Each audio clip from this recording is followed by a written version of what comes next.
Hello அஸ்ஸலாமு அலைக்கும். இன்றைக்குள்ள கறி புளிமா இதுக்கு நான் கொஞ்சம் 3/4 கிலோ சைஸ் 1 கிலோ சைஸ் உள்ள நாட்டுக்கோழி பாருங்கள் எப்படி இருந்து ஆக்குவேன். எப்பவும் சின்னது தான் ஆக்குவேன். சரி இன்றைக்கி கொடுத்து சாப்பிடுவோம். அழகாக கொதிக்குது. எப்படி கொதிக்கிறேன்னு பாருங்கள்.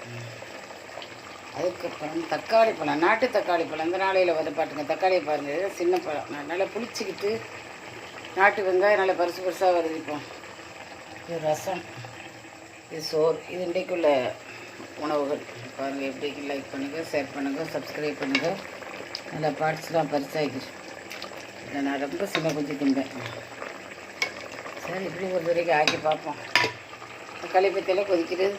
இந்த பழைய இப்போ சீசன் வருது, வாங்கி ஆக்குங்க. பழைய காலத்து ஞாபகம் வருது இதை பார்த்த உடனே.